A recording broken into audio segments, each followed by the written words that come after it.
Okay, what's going on, everybody?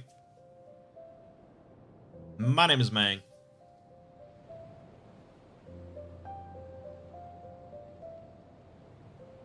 Welcome back to Hanging with Mangg. I still do not like this change with fucking YouTube streaming, where the second I click start streaming on OBS, it just goes. It just goes. I mean, it's like, it was nice when you could make an event and then people could be like, oh, he's about to start streaming, but he hasn't started. We can queue up. We can get in here. But no, it's like, oh, there it is. I mean, it doesn't matter that much because it's a VOD. You know, for most people watching, it's going to be a VOD. But I wish I had the event system. I mean, otherwise I would have to, like, put in some sort of, like, introduction to the stream where, like, music plays and it says stream starts soon, and then that's either in the VOD afterwards or I'd have to go in and edit it out and blah blah blah. Anyways, whatever. Today we're playing a game called Genshin Impact, which I've been playing for a few hours, digging it. It's a Breath of the Wild clone, I suppose. Although clone is... There are aspects of it that are very similar to Breath of the Wild. Such as the climbing system and a lot of the aesthetic and the exploration. But it's really just an open world adventure game that does its own thing. And in many ways, I would say it's better than Breath of the Wild. Not in every way. I mean, and overall, I couldn't really say if it's a better game. I'd have to spend a lot more time with it. And Breath of the Wild was a hell of a game. But it definitely does some things that I enjoy a lot more than what Breath of the Wild did. And primarily that's due to, like, the character progression and development. You gain levels. And you get new weapons that you upgrade and refine, and you get artifacts you equip that have set bonuses, and it's like fucking Diablo, and you get talents and shit, and then you get other characters. This is the main character, Taco Bitch, of course, but it's like you recruit other characters that have their own abilities and, like, elemental statuses and special effects and stuff, and their own weapons and yeah. Now the thing is, it's a gacha game, so they want you to spend money. It's free to play, which is fucking bonkers. It's fucking bonkers. You can just download this for free and play to your heart's content. That's insane. But ideally, they want you to spend money in order to roll for loot boxes, essentially, that give you new characters, new equipment, so on and so forth. And there's some other elements that are akin to a free-to-play game, but really, I mean, I haven't spent any money yet. And when it's free-to-play, any amount of time you spend on it and enjoy it, that's like, the value is infinite. So I've already, I've spent 3 or 4 hours in this game. I've got my money's worth. So it's pretty slick. I'm not going to go into too many details about it, but you should check it out because it's free to play. And it's co-op, apparently, which is cool. Yeah, this is on PC. You can always tell You can always tell if I'm playing on PC because it's in ultra-wide resolution.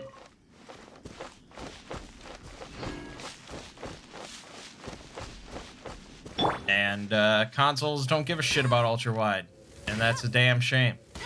I don't know if the next-gen stuff completely ignores ultra-wide as well, but it'd be nice if they didn't. It'd be nice if they didn't.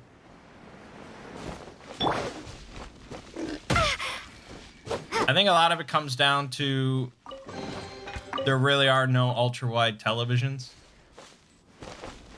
because television content is not made in an ultra-wide resolution because there are no ultra-wide televisions, and it's just sort of a thing of most people would not be interested in an ultra-wide television because most of the content they would watch would be, you know, pillar boxed with black bars. Even though a lot of movies they watch end up having black bars, because movies... Anyways. My PC is a beast, actually. We are running, let's see here. We're running at 3440 by 1380. 60 FPS, because it doesn't go higher than that, unfortunately. But we have render resolution at 1.5. So... yeah, it looks pretty good.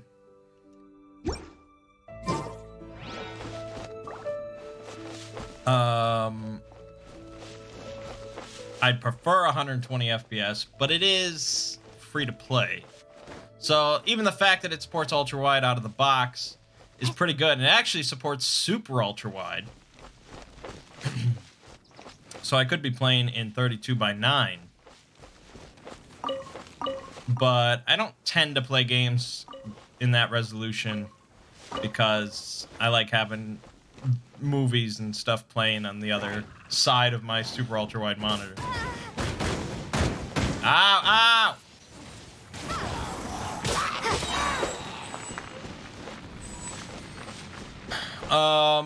Yeah, so originally I was gonna save this game for a variety stream, but I still want to do a couple horror things for the last couple variety streams in October, and I was looking for something to play, so I just started playing it, and it's really good. Really good. It's weird. It's weird how good it is. You would not expect some free-to-play Japanese game, not even released on Steam, to be that good, and yet it is. And it was especially weird to, like, go to a website and download a game that's not through, like, Steam or Battle.net or Uplay or something. It's just, it's its own thing. Anyways...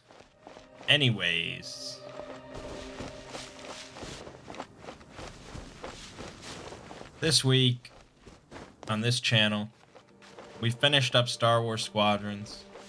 Not an incredibly long Let's Play, of course. But it is what it is. And we are continuing Dragon Quest IV, which we'll probably finish this week. But with a vacancy in our Let's Play schedule, we're going to move on to some Skyrim stuff. I recorded about 15 Skyrim videos of some heavily modded playthroughs. It's actually 2 separate mod sets.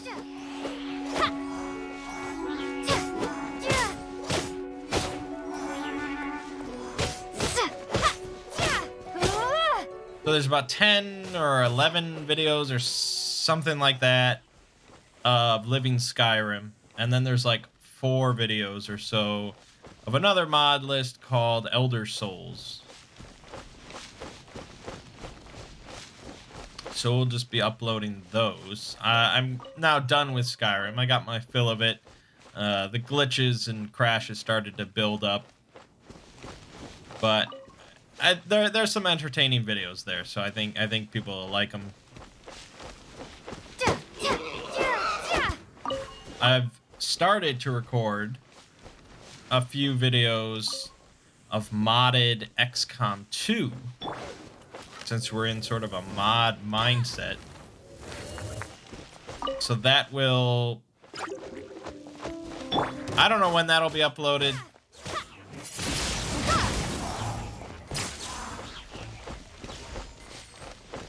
Because we've got Cyberpunk 2077 coming up.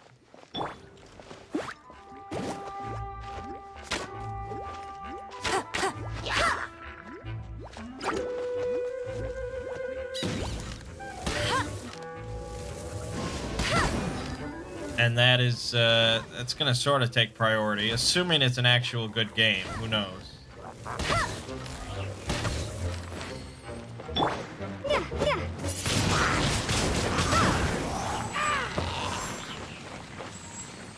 Who knows?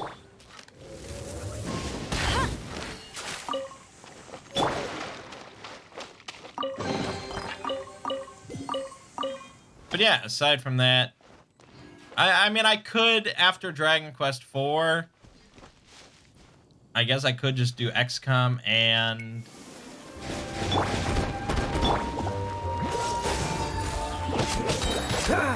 Skyrim at the same time. So it doesn't make that much of a difference, but, you know... There's a lot of fucking games that I want to play through and show on the channel. There's a lot of series playthroughs. You know, I almost started recording a Fallout series playthrough of all the Fallout games. And then I was like, what the fuck am I doing? We've got all these Dragon Quest games to upload. We've got all these fucking Castlevania games to upload. We've got all these Ultima games to upload that have been sitting on my hard drive for 8 billion years. Oh, so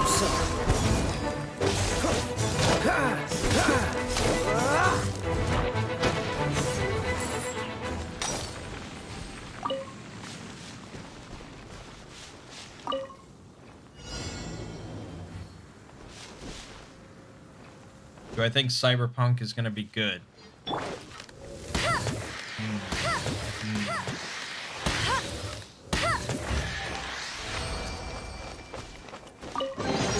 Probably. I mean, I guess I'd be worried that it's going to collapse under its own hype. I mean, that is an insanely hyped game for a lot of people, and I think when anytime you have that level of hype, there's going to be some disappointments. But as long as, like, the gunplay feels good, it should be fine. I mean, that's all I really care about. That's my biggest problem with The Witcher 3 and why I just can't play through it, is just the combat. The core gameplay is just not that appealing. It's just not... It's not Dark Souls, you know? It's not... It just doesn't feel that enjoyable. So, if the Cyberpunk gunplay feels like Fallout 3 or something, then we're gonna have issues. But... Freeze. If it's good, if it feels solid, if it's like, you know, Call of Duty or something like that, then yeah, I'll probably like it.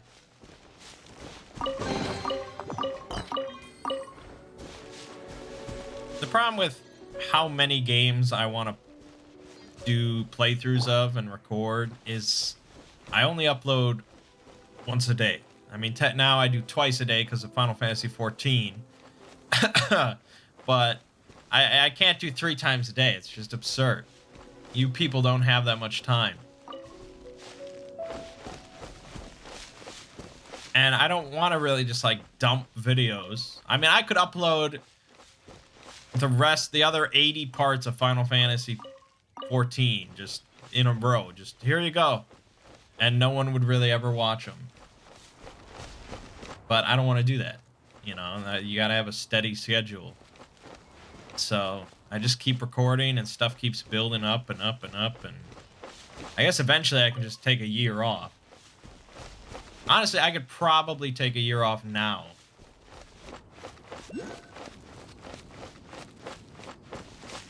How do I feel about the Fallout 4 gunplay? Meh. I mean, it's better, but like Outer Worlds really showed how good it could be.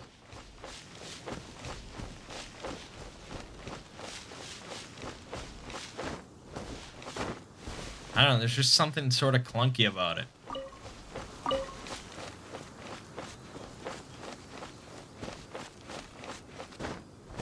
I mean, the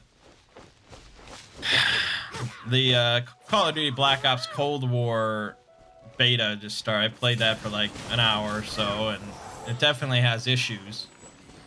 But just shooting the gun feels good. It just feels like Call of Duty. Maybe I'm really accustomed to it, but I don't know.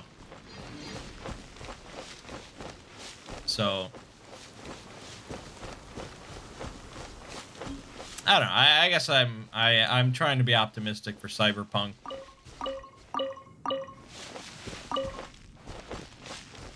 How hard is Monster Hunter World compared to other third-person melee action games or other Monster Hunter games? Well, Monster Hunter World is the easiest Monster Hunter to get into, as far as I'm concerned. How hard is it compared to other third-person melee action games? Like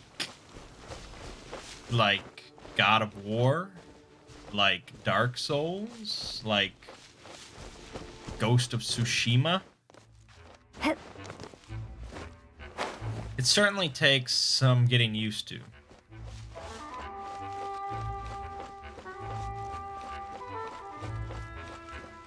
I mean, it's not a series that's intended to be easy. You know, it's not a walk in the park. There are no difficulty levels or anything like that. People like it because there are challenges.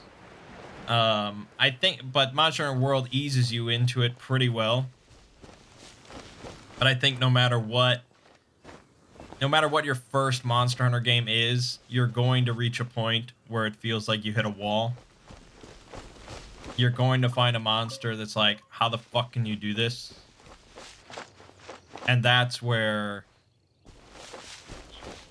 you know, that's where it sort of makes or breaks a Monster Hunter player. If they can persevere through that. Because you can always persevere through it. You can always do it. It's just, you know, how much time you want to put into it. But, I mean, it's one of my favorite game series. I've put hundreds and hundreds of hours into different Monster Hunter games. And I still am very excited about Monster Hunter Rise, you know, the next game. Windblade.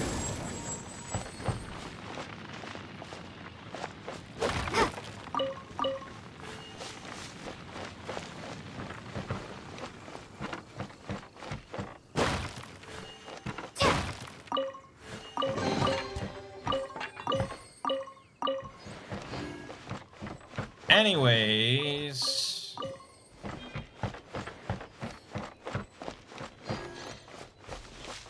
what was I talking about? Right, yeah, recording a lot. So, I don't know. I mean, maybe I won't record that many videos of XCOM 2, and we'll just sort of squeeze that in and then go back to Dragon Quest.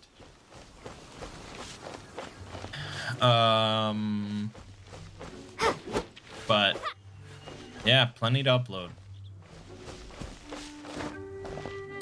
We had I did a Hunt a Killer Blair Witch episode 1 this week, which was good. And we'll do that again next month when I get the second episode.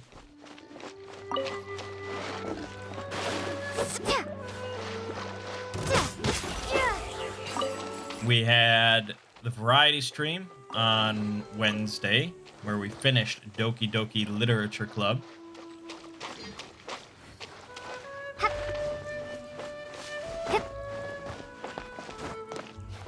And this coming Wednesday, what I think we're going to do is Man of Medan, or Medan, or whatever, which is a game by Super Massive Games, I think. The creators of Until Dawn. And it was not really that well received, but apparently it sold well enough that they're committed to... They want to do like 8 games in this series. And the second one is coming out in like a few days. So we're going to try the first one and see how it goes. It's not that long of a game from what I hear, so that's good.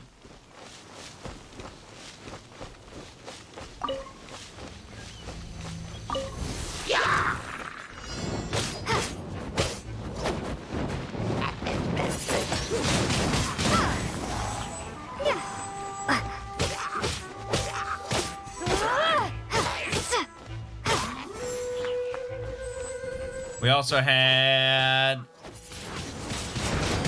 two brothers play Final Fantasy IV Ultima Part 3.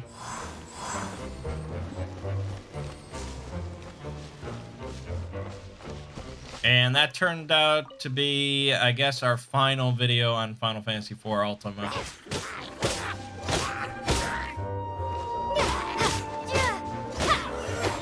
It just sort of came down to how much time do we really want to spend on this.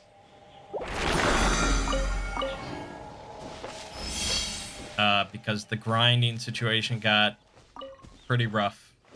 And we could, you know, grind during the week, you know, on our own, but it seemed like it was going to be a constant problem throughout the rest of the game, so we decided it's best to just leave off there. We showed off the ROM hack quite a bit. You know, we gave it like 9 hours or whatever, and more than that, it felt like.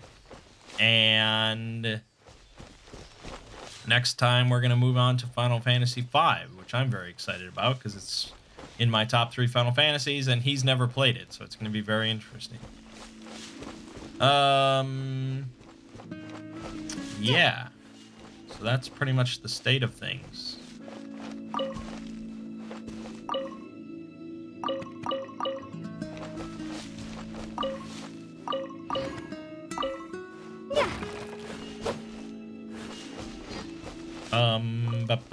Over on the Exploring series, I released a video on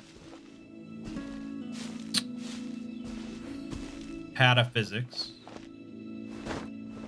which was fine. And then I released a video on the Blair Witch mythology, which did pretty well, all things considered. I didn't know that many people would be interested in Blair Witch, since the Blair Witch Project came out before probably many of my viewers were born.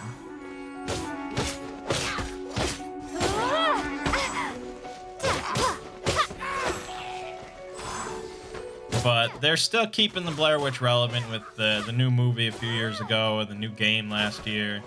So it's all good.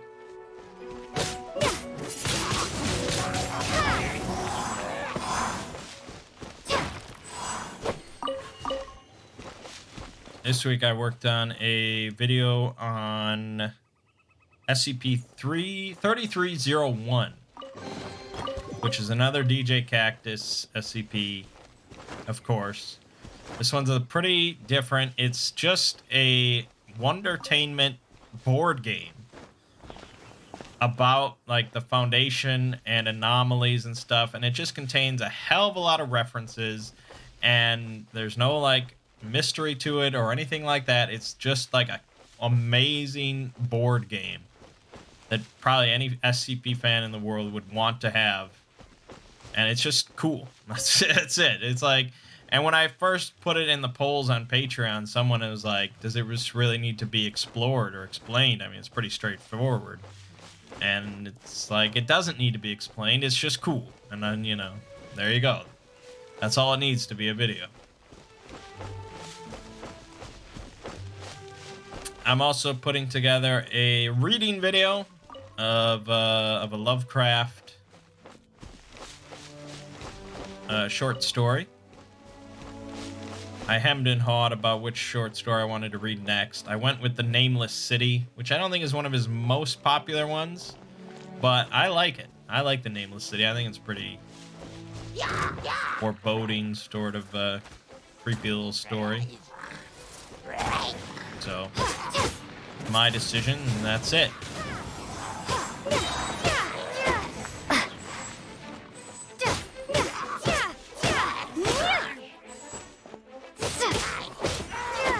So that'll come out later this week.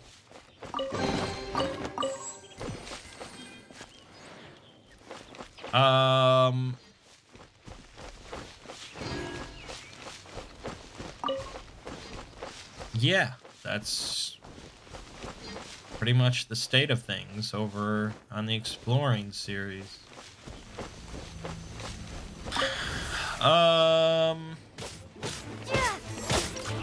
You're open. You're open. You're open. You're open. Dodge this. Let it rain. You're open. Prepare to be blown away. Nice. Very nice.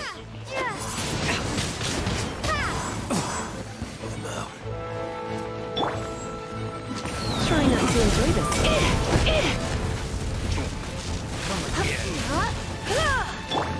This will be frozen. A lot of elemental effects in this game. Dodge this. I got careless. Try. Messed up. Pick.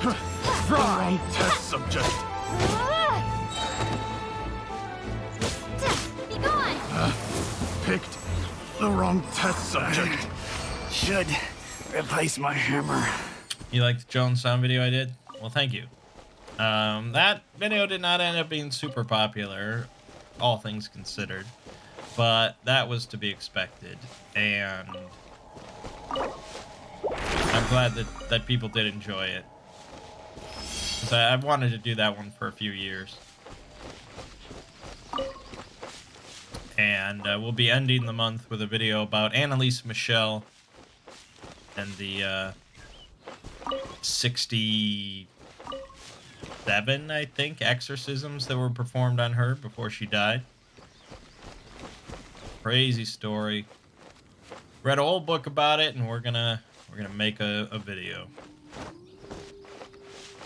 And it should be pretty interesting.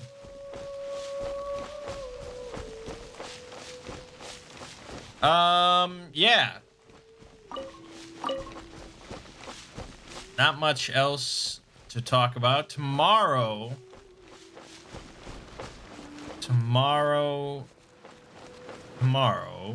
we're doing, we're playing, I believe, we're doing Tabletop Simulator, and we're playing Fury of Dracula.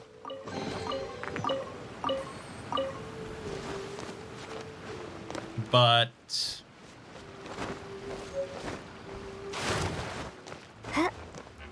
I don't know. I guess I could stream it. But I feel like I still have to upload another video regardless, so we'll be getting a little clogged.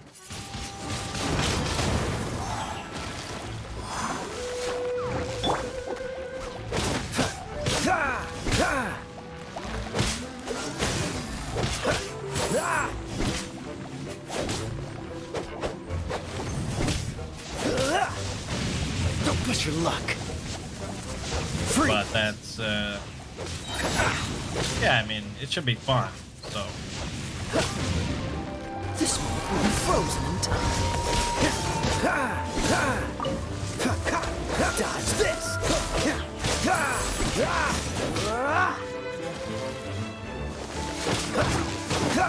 Freeze. And oh yeah. So putting together the 3301 video, which was all about a board game.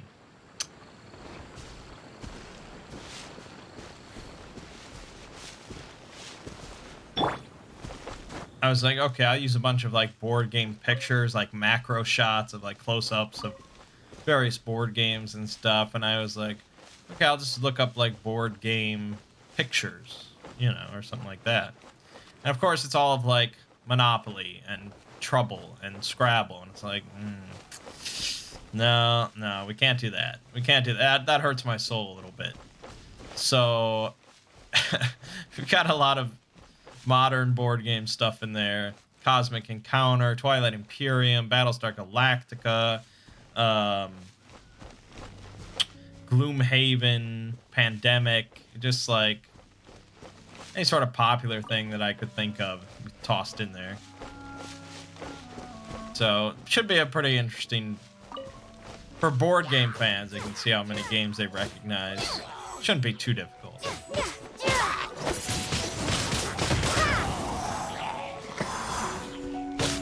Drinking the Kool-Aid. Yeah, I mean, drinking the Flavor Aid didn't really stick. Nobody really drinks Flavor Aid, I don't think.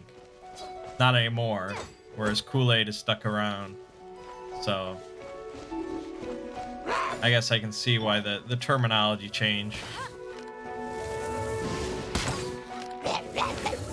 And then, you know, you'd be the smart aleck that tells people, like, hey, you know, it wasn't actually Kool-Aid, it was Flavor Aid they drank at Jonestown. Then you lose all your friends. No one likes you. Yeah, so to wrap up this stream, I wanted to do a video about my top 10 horror movies of the 2010s. I did my top 10 video games of the 2010s, and I could do top 10 movies of the 2010s, but honestly, there'd probably be a lot of like Marvel stuff in there, and it's not as interesting of a discussion. So, top 10 horror movies. And I thought about just doing its own video, but again, we have too much to upload as it is. So we're just going to do it right now. And I should have mentioned this at the start of the video in case people were interested. But we're going to do my top 10 horror movies of the 2010s. There are a lot of horror movies released in the last 10 years. And I watched many of them. I mean, 10 years. I've watched a lot of fucking horror movies. So there are a lot of references. Are they to SCPs or board games? They are to SCPs. They are SCP references. They are not dropping Twilight Struggle references or anything like that. So a lot of horror movies released in the last 10 years. It was a little tricky to come up with this list aside from like the top 3. So, you know, I'm sure if I did this list in a week, it would probably be a little different, but who knows. So honorable mentions go to stuff like Insidious, Cabin in the Woods, Paranormal Activity 3, which I think is the best of that series. The Tunnel, As Above, So Below, It Follows, Don't Breathe. Oh, actually, Don't Breathe is on my list. Whoops. It Chapter 1, Annihilation, Us, Ouija, Origin of Evil, which, I mean, they brought Mike Flanagan in for that sequel. The first movie was so terrible. I can't even believe Mike Flanagan agreed to do it, a sequel. But he knocked it out of the park. That movie is great. But most of the stuff Mike Flanagan does is great. Other stuff that I thought about putting on here but doesn't really qualify as a horror movie is like I Saw the Devil, fantastic South Korean thriller. You know, there are a lot of like thriller movies that were really good but technically not horror. Or like horror comedy stuff didn't really get on this list. This is just horror. Movies designed to invoke the emotion of horror in the viewer. So, again, this list, hard to say how concrete any of this is, but my number 1, my number 2, my number 3 pretty much are pretty set. Number 10 is a South Korean horror film that I only watched for the first time last year. I think it came out a few years ago. Gonjiam Haunted Asylum. I'm probably not pronouncing Gonjiam correctly, but this is sort of inspired by a movie called Grave Encounters. Basically, this group of people go into a haunted asylum in order to find out, or in order to sort of investigate how haunted it is. And in this movie, they make it like a live stream. So they're equipped with all these cameras and stuff. It's a found footage horror movie. And one guy is sort of outside the asylum in a tent, sort of handling all the live stream stuff. And ordinarily, this wouldn't be that notable, but it's fucking freaky. They got some fucking freaky stuff going on in that movie. And it was just like, it was just really well done. It was just really well done. And it's like, this place is fucking haunted, man. I don't know, it's just really solid. There's some freaky stuff in that, some scary, freaky stuff. So I'd recommend it. You know, I'm sure many people have not heard of it because it's South Korean, but yeah, check that out. I may not like you after this, but you don't like horror movies. Not because I find them scary, I find them not so entertaining. Well, to each your own. I'm not going to dislike you because you don't like horror movies. A lot of people don't like horror movies. I don't find any horror movie scary. I like horror movies because they are always like, it's a very interesting story. You know, it's always like some unique concepts. I mean, not every horror movie, obviously. You know, there are some lame shit horror movies where it's just like, here's a guy, he's gonna kill you. He's gonna get, oh, he's killed you. Now he has killed you. You are dead. And it's just like, okay, but the good horror movies tell really just unique, dark stories that you don't find in action movies, in Marvel movies, in drama movies, you know. It's the same reason I like SCP stuff. It's just really interesting. That's why I find them entertaining. That's why I like the lore of Blair Witch, because it's just unique, interesting stuff. All right, number 9 is a movie called Don't Breathe, as I mentioned. Crazy movie. Crazy stuff. Basically, 3 burglars break into this house of like this veteran, this war veteran or something like that, in order to, because apparently he has money. I don't know this. I don't remember the specifics. He has like, he won a settlement or I don't know, something like that. They know that he has money in his house. They break in to steal it, and they find out that this guy is not to be fucked with. And originally, you sort of sympathize with the, oh, he's a war vet, you know, he's an old war vet, and he's like half blind or something like that. And he's like, oh, this is terrible what they're doing to this guy, this old man. But then, really, you find out you're sympathizing with the burglars because this dude is fucked. And so, just really, really tense horror movie, where you don't know what the fuck this guy's gonna do next. You don't know who's gonna die, who's not gonna die, and it's just like one of those sort of despair movies where you just really sympathize with what these characters have fallen into. There are a few movies like that, like Eden Lake, similar. Good movies like Axum. Yeah, exactly. Like Axum. Fucking Axum. Wasn't the director of that movie like an actual rapist or something like that? Anyways, number 8, Hellhouse LLC. Another found footage horror movie. I admit it's a subgenre of horror that I do enjoy. When done right, I think it is really effective and good. So Hellhouse LLC has sort of like a documentary feel to it, which is another subgenre that I really love. And we'll talk about that a little later. George Mifune, dude, he had some sort of criminal record that his dad like got him out of, or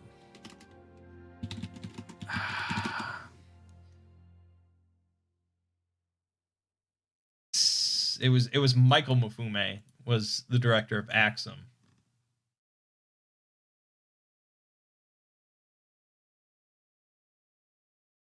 I could have sworn I read something about that.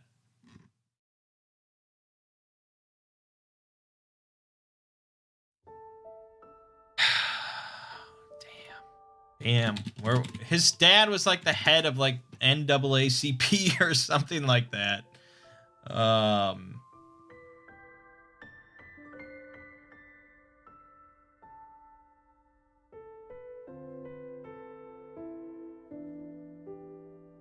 This is so long ago, making me talk about fucking Axum again.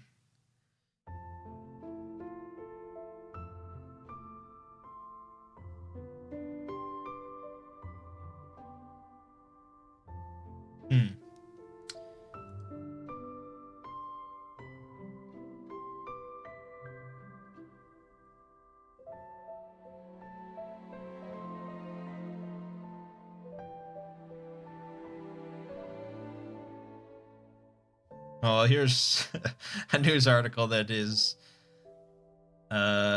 his son was arrested. Michael Mifune was arrested after he gave a false name while being questioned about a traffic incident. And then there was something about attempted murder and kidnapping, and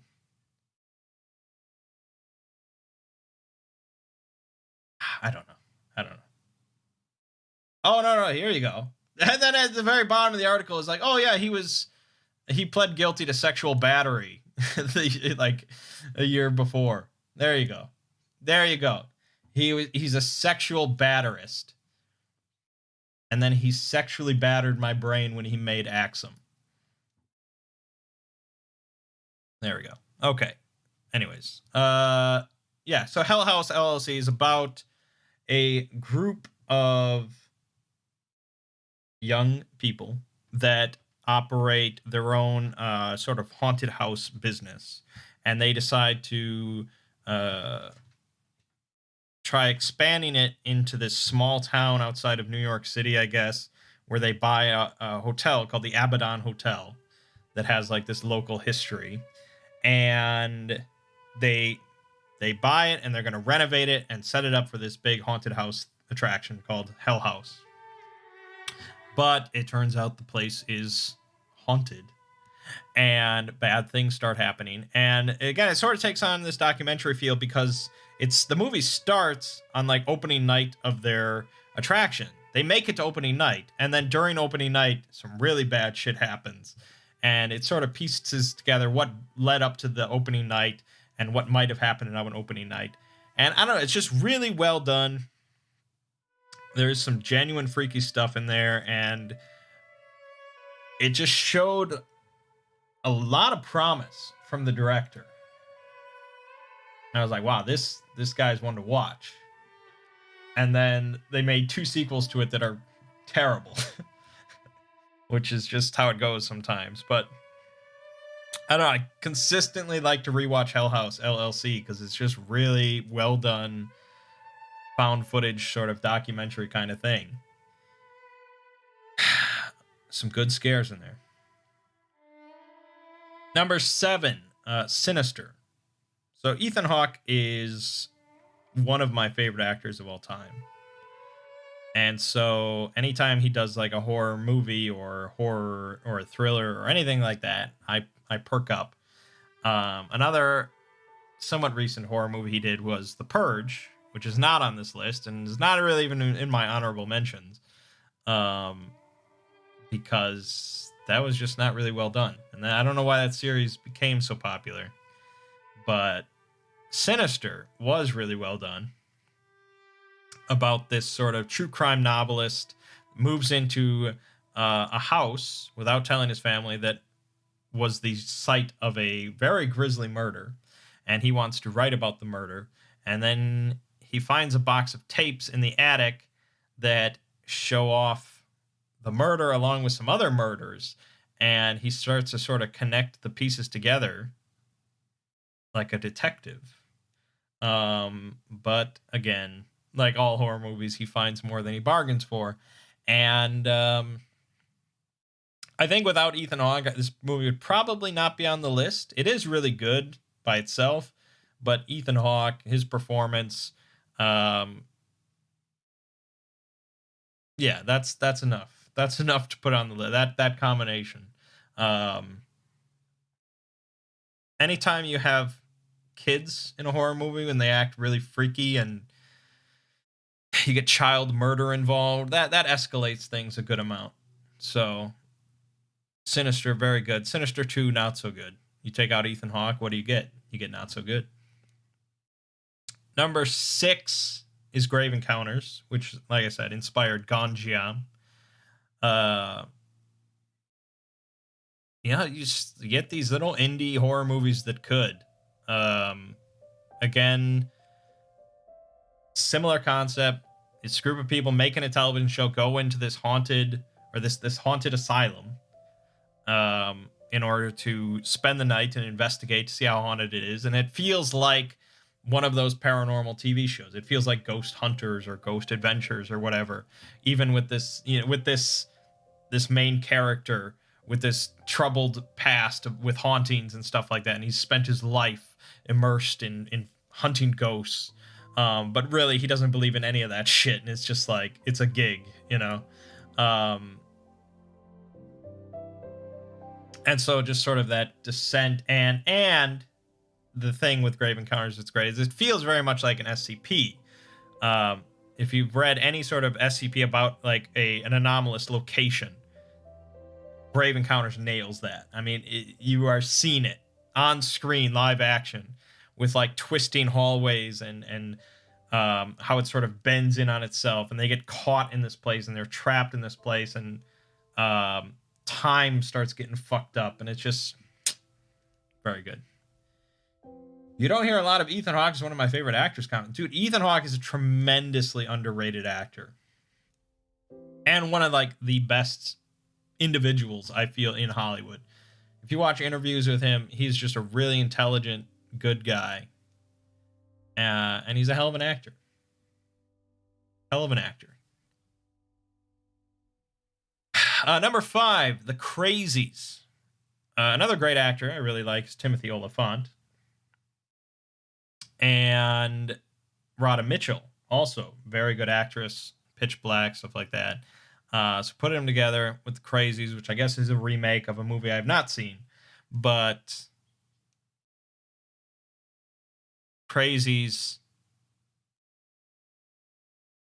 it's basically about this small town. People start to act crazy. Sort of zombie-esque, I would say. They're not zombies, but this sort of building craziness in the town as people start to act out, and it just grows and grows and then the military comes in to sort of contain it, and it gets even crazier, and just sort of this this unpredictability caused by like an infection. And there's just multiple scenes in that movie that are just like, holy shit, this is crazy. This guy like murders his family and burns down his house, and then he just sort of sits outside as the police come, and it's just like, holy fuck. And one of the main characters starts to get infected, and their sort of descent into craziness, and just really well made, well acted, good stuff with Crazies. And they sort of build up for a sequel that we never got, and that bums me out. I wish they wouldn't have done that. Number 4 is Oculus from Mike Flanagan, one of the best horror directors in the game at this point. Really, really incredible stuff. Most of his stuff is really good, but I'd probably say Oculus is his best movie at this point. And it's funny because it's about a fucking haunted mirror. And it's like, that's such a lame concept on paper. It's like, oh, it's a haunted mirror that kills people. It sounds like such a terrible, like, 90s B movie or something like that. But he makes it fucking work. There's just... the way it fucks with your head with, like, what is real, what is actually happening to the characters, what is not actually happening. You can't really believe anything you're seeing on screen. The characters can't really believe anything that they're seeing in the film, you know, like in the moment. A great part is like she bites into an apple that she has sitting there, and then she realizes she's actually bitten into a light bulb that was like sitting nearby because the mirror is fucking with her perception of where things are and what things look like and blah blah blah. And it's just like, this mirror is fucked up.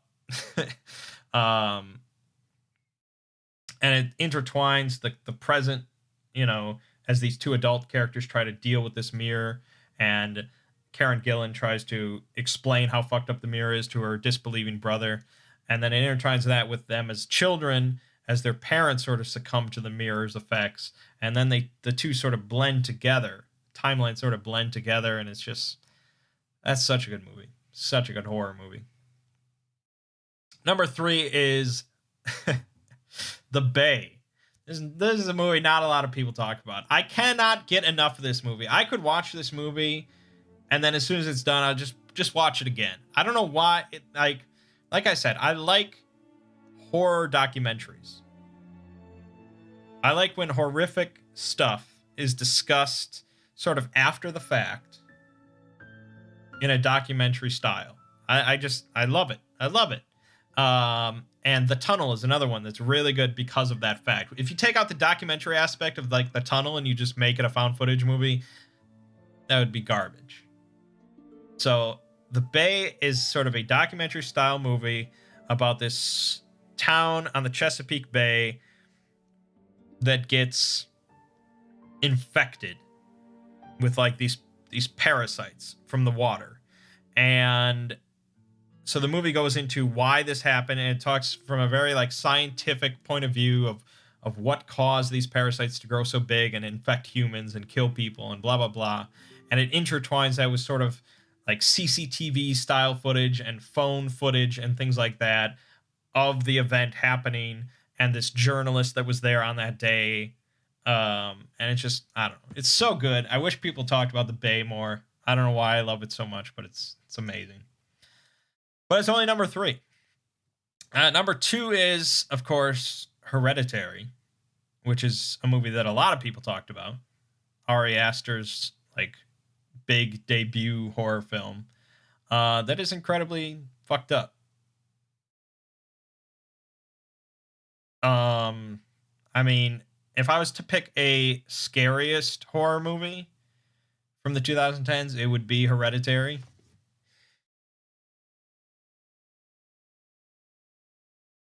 And gosh, like Toni Collette is insanely good. Basically, it's a movie about possession, I suppose. I don't really want to spoil anything. If anyone watching has not seen Hereditary, I don't really want to spoil anything because it's such a good movie. But yeah, I guess it's about possession, and it's about it's sort of a family drama type thing.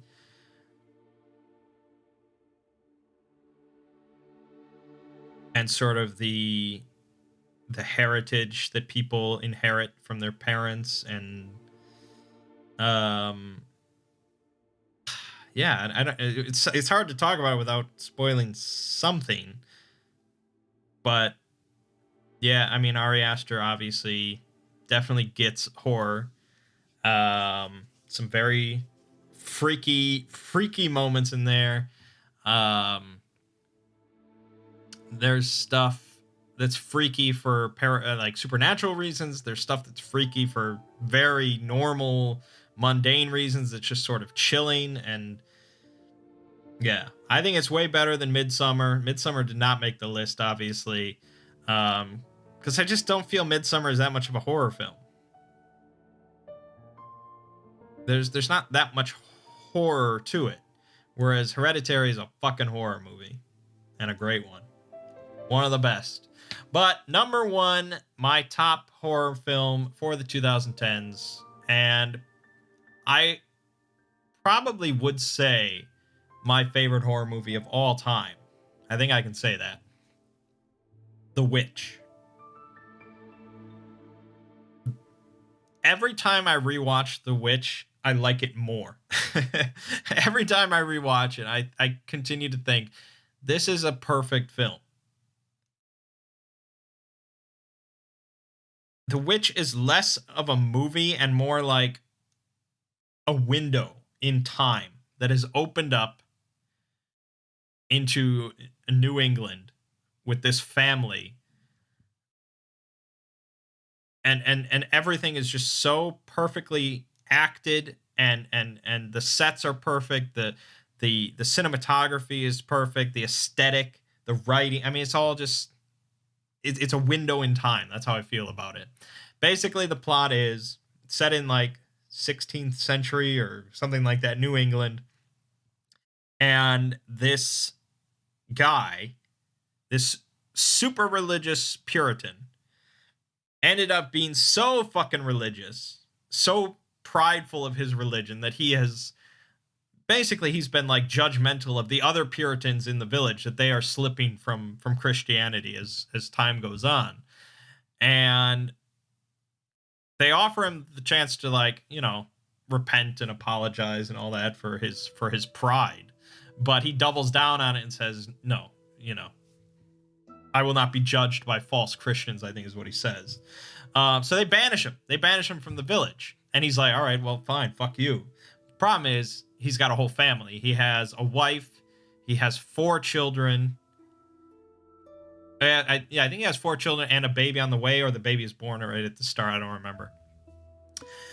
And so the whole family's not too pleased with it.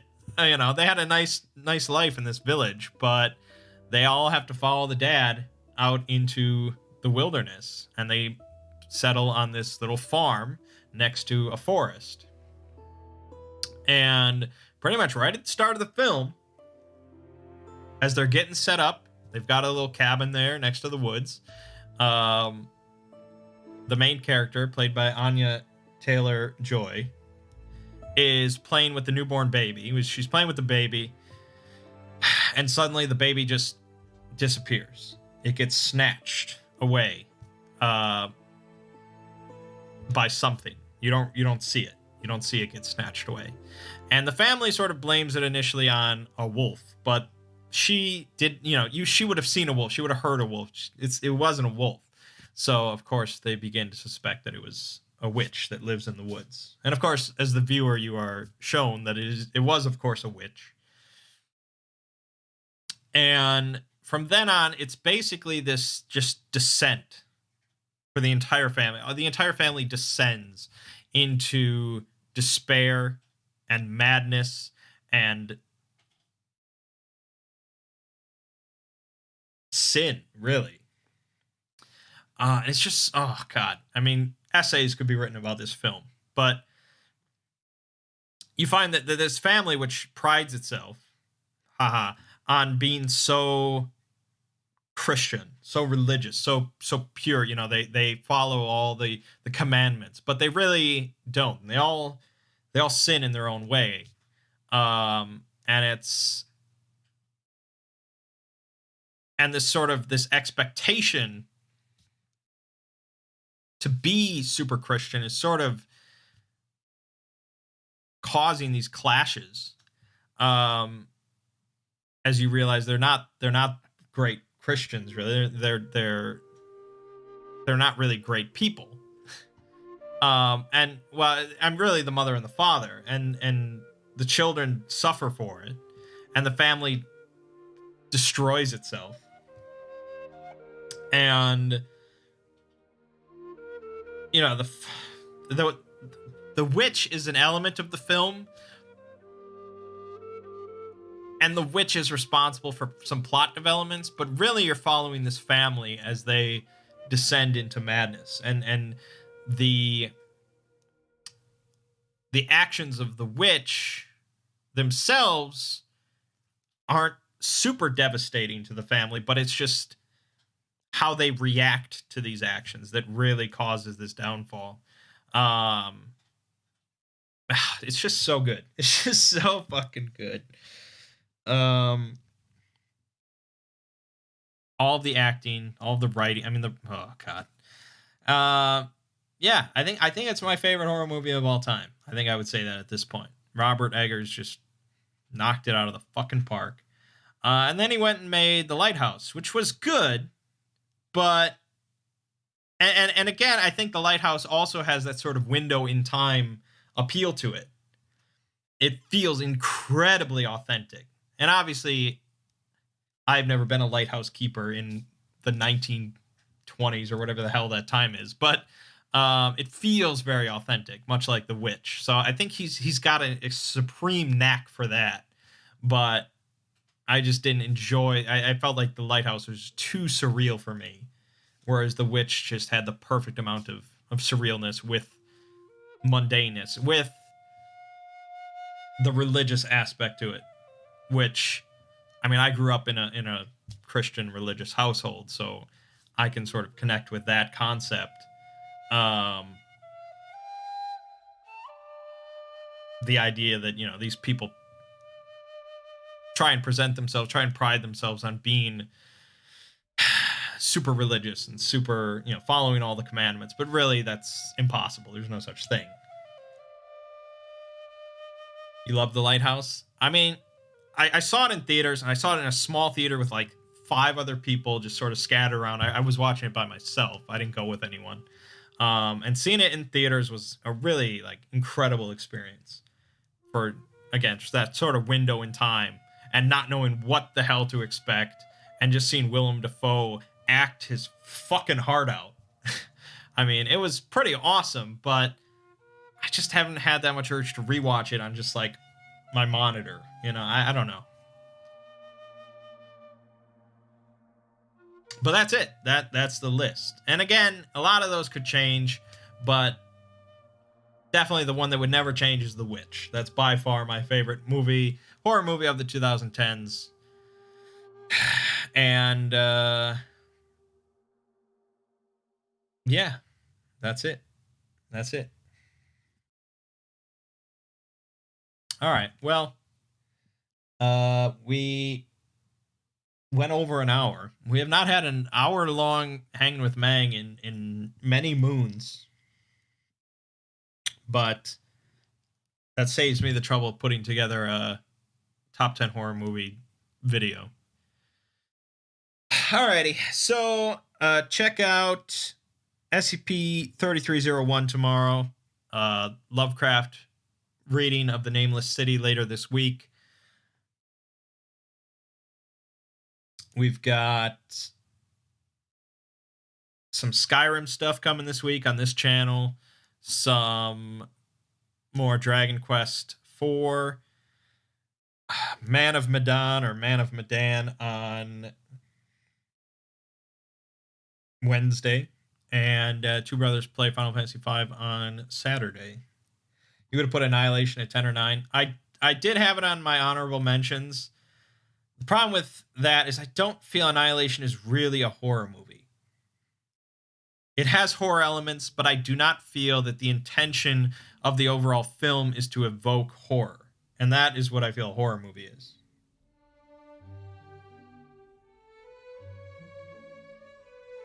"2020 has kind of been lacking for horror movies. 2020 is a horror movie, so it doesn't need any more. But yeah, I agree.